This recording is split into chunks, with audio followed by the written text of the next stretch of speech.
आत्मसम्मान की मौत हुई, वीरता ने हाथ बांध लिए, तब राष्ट्र धर्म की रक्षा हेतु मराठों ने बेटे दिए, मराठों ने बेटे दिए।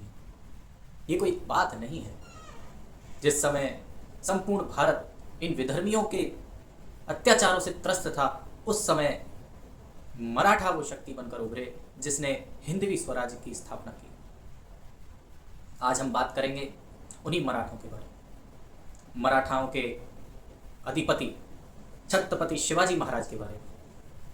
मराठा वो जो एक बार अपने धर्म की रक्षा के लिए, अपनी माटी की रक्षा के लिए, अपने स्वाभिमान की रक्षा के लिए मरकर भी खड़ा हो जाए, वो मराठा। कहानी शुरू होती है विजयनगर साम्राज्य से। विजयनगर साम्राज्य में राजा कृष्णदेव राय थे। बाबर अपनी आत्मकथा में लिखता है कि उस समय भारतवर्ष में यदि कोई शक्तिशाली राजा था तो वो विजयनगर साम्राज्य के राजा कृष्णदेव राय थे। वो राजा कृष्णदेव राय जिन्होंने बहमनी सल्तनत को अपने घोड़ों की टापों से रौंद कर रख दिया था। उनकी शक्ति से बड़े बड़े सुल्तान घबराया करते थे। वो कृष्णदेव राय भारतवर्ष के विजयनगर साम्राज्य के राजा थे। बाद में बहमनी सल्तनत के ध्वंसावशेष पर 5 नई सल्तनतें उभर के आती हैं। ये नई सल्तनतें कौन सी हैं? अहमदनगर, बीजापुर, गोलकोंडा, बरार और बीदर। ये पांचों सल्तनतें मिलकर और अहमदनगर पर आक्रमण कर देती हैं 1565 के अंदर। 1565 के अंदर तालीकोट के युद्ध में राजा कृष्णदेव राय के वंशजों को ये परास्त कर देते हैं। हालांकि इन पांचों सुल्तानों की सेना से दोगुनी सेना है विजयनगर साम्राज्य की, पर विश्वासघात के कारण उनको हार का मुख देखना पड़ता है और विजयनगर साम्राज्य का पतन हो जाता है। ये भारतवर्ष में बड़ी विडंबना रही है कि हमें विदेशियों से ज़्यादा खतरा अपनों से रहा है। जब ये विजयनगर साम्राज्य समाप्त हो जाता है तो इन पांचों सुल्तानों की शक्तियां स्थापित हो जाती हैं। इसी में अहमदनगर के सेनापति हैं शाहजी राजे भोसले। शाहजी कौन? शाहजी छत्रपति शिवाजी महाराज के पिता हैं। शाहजी अहमदनगर की तरफ से लड़ते हैं। एक दिन जहांगीर आक्रमण कर देता है बरार पर। बरार को जहांगीर अपने साम्राज्य में मिला लेता है। जहांगीर जब बरार को अपने साम्राज्य में मिला लेता है तो उसकी दृष्टि पांचों सल्तनतों के सुल्तानों पर थी। मुगल तो चाहते ही ये थे कि सारा भारतवर्ष उनके झंडे तले आ जाए, लेकिन जब बरार पर आक्रमण जहांगीर ने किया तो इसी का फायदा उठाते हुए बीजापुर ने बीदर पर आक्रमण कर दिया। मतलब ये पांचों आपस में ही उलझे हुए हैं। अब ऐसे ही समय में अहमदनगर पर शाहजी अपना विश्वस्त सुल्तान बैठाकर और खुद शासन संभाल रहे हैं। आगे समय आता है, दिल्ली में सुल्तान बदल जाते हैं, बादशाह आते हैं, नए बादशाह आते हैं। शाहजहां अहमदनगर पर आक्रमण कर देते हैं। अब आप स्थिति को समझिए, अहमदनगर का संचालन कर रहे हैं शाहजी और इधर हैं मुगल सल्तनत का संचालन करने वाले शाहजहां। शाहजहां मुगल सल्तनत के बादशाह हैं। शाहजी ने अपना विश्वस्त बादशाह बैठा रखा है अहमदनगर पर। अब ये सीधी सीधी टक्कर शाहजहां और शाहजी में चल रही है। इसी बीच शाहजी की शादी हो जाती है जीजाबाई के साथ में। जीजाबाई की शादी शाहजी से हो चुकी है। जीजाबाई गर्भवती हैं। इस समय उनकी कोख में शिवाजी महाराज पल रहे हैं। ऐसी परिस्थितियों को देख करके शाहजी महाराज अपने कुछ विश्वस्त सेना नायक मराठों के साथ में जीजाबाई को भेज देते हैं शिवनेर दुर्ग। शिवनेर दुर्ग पुणे से कोई 90 किलोमीटर की दूरी पर स्थित है। शिवनेर दुर्ग में जीजाबाई को भेजने का कारण क्या है, उस समय की परिस्थिति को समझने की कोशिश कीजिए।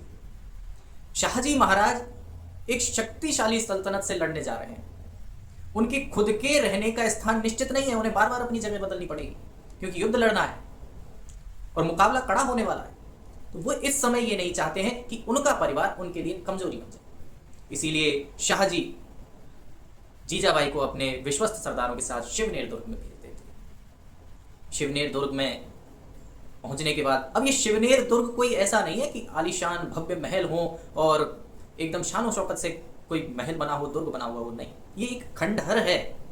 खंडहर कैसा? डेनिस किंकर अपनी पुस्तक में लिखते हैं कि ये जो सुल्तान थे ये भड़ैत सेना को बुलाया करते थे। अब ये भड़ैत सेना क्या है?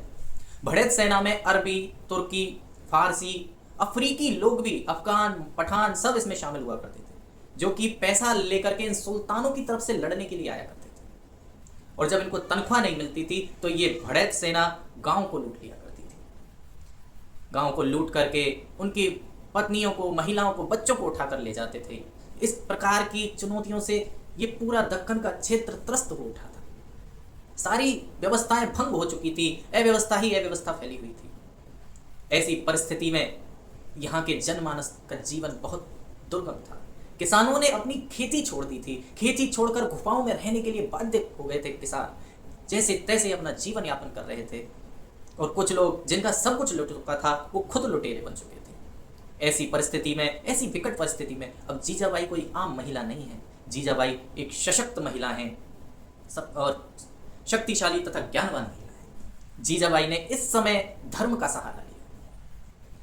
वो सारा दिन अपना धर्म ग्रंथों को सुनने में निकालती, रामायण, महाभारत और कथाओं को सुना करती, जिसका प्रभाव उनके कोख में चल पड़ रहे पुत्र पे पड़ रहा था।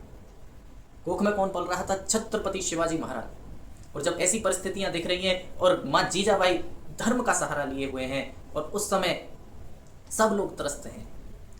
उस समय की परिस्थिति को हम समझ नहीं सकते। हम सिर्फ कह सकते हैं, हम सिर्फ बता सकते हैं, हम समझ नहीं सकते। हम भाषण दे सकते हैं, हम उस परिस्थिति को नहीं समझ सकते। वो परिस्थितियां बिल्कुल विपरीत थी। उन परिस्थितियों में जीना बहुत मुश्किल था। धीरे धीरे समय व्यतीत होता गया। इस समय क्या हो रहा है? तब के अंग्रेज इतिहासकार वर्णन करते हैं, डेनिस किंकर अपनी पुस्तक में लिखते हैं कि इस समय पूरे दक्कन में एक बात फैली हुई है। क्या बात फैली हुई है? बात फैली हुई है कि हमारा मुक्तिदाता आने वाला है। जन साधारण में ये बात विश्वस्त तौर पर फैली हुई है कि हमारा मुक्तिदाता आने वाला है, हमारा शरणदाता आने वाला है, हमें स्वतंत्रता दिलाने वाला आने।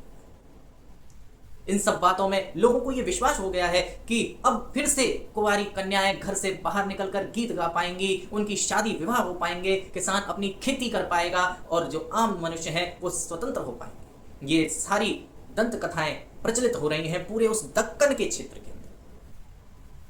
जनमानस में धीरे धीरे इस बात का प्रचंड बहुमत बनता जा रहा है कि हमारा मुक्तिदाता आएगा। ये कोई फिल्मी बात नहीं है कि फिल्मों में होता है कि मुक्तिदाता आएगा, मुक्तिदाता आएगा। ये सचमुच घटित हो रहा है। उस समय की आप कल्पना कीजिए, उस समय कल्पना कीजिए, किसी घर में मंगल वादन हो रहा है, अभी अभी नवजात शिशु का जन्म हुआ है, और विधर्मी आते हैं और उस बच्चे को अपने भाले पर टांग कर ले जाते हैं। इस प्रकार की घटनाएं घटित हो रही हैं। कोई किसान अपने खून पसीने को एक करके खेती करता है, उसमें उम्मीद करता है कि अब मैं इसको काटूंगा तब मेरे परिवार का पालन पोषण हो पाएगा, पर विधर्मी आते हैं और उसकी पूरी फसल को जला देते हैं। अब वो अपने आंखों के सामने अपने बच्चों को भूखा मरते हुए देख रहा है। बहन बेटियों को सरे आंख उठाकर ले जाते थे ये लोग और बेच दिया करते थे गुलामों को। इस प्रकार की घटनाएं घटित हो रही हैं। तो जब इस प्रकार की घटनाएं घटित हो रही थी, तब मंदिरों में पुजारी पूजा करने से पहले, अर्चना करने से पहले भगवान से प्रार्थना करते हैं कि हे प्रभु हमारे मुक्तिदाता को भेजिए, हे प्रभु हमारे मुक्तिदाता को भेजिए, हमें स्वतंत्रता दिलाने वाले को भेजिए। जो आम जन हैं वो ये प्रार्थना कर रहे हैं कि हमारे मुक्तिदाता को भेजिए, हमारा मुक्तिदाता आएगा, हमारा मुक्तिदाता आएगा। ये प्रार्थनाएं, ये लाखों करोड़ों लोगों की पुकार जब मिली, तब जाके अस्तित्व बना। शिवाजी महाराज ये कोई जन्म नहीं है, ये अस्तित्व है, ये विचारधारा है, ये सोच है, ये स्वराज्य है। शिवाजी महाराज का जन्म, अरे जब कोई एक व्यक्ति मन से पुकारे तो अस्तित्व बोल जाता है। यहां तो लाखों करोड़ों लोग पुकार रहे हैं, तो शिवाजी महाराज को आना ही था। इन्हीं पुकारों के चलते, इन्हीं पुकारों के फलस्वरूप शिवाजी महाराज का जन्म होता है। इस वीडियो में यहीं तक, आगे हम बात करेंगे किस प्रकार शिवाजी महाराज का जन्म हुआ और 12 वर्ष की आयु में ऐसी क्या घटना घटित हुई जिससे लोगों के मन में विश्वास हो गया कि हमारा मुक्तिदाता आ चुका है। हर हर महादेव, जय शिवाजी, जय भवानी।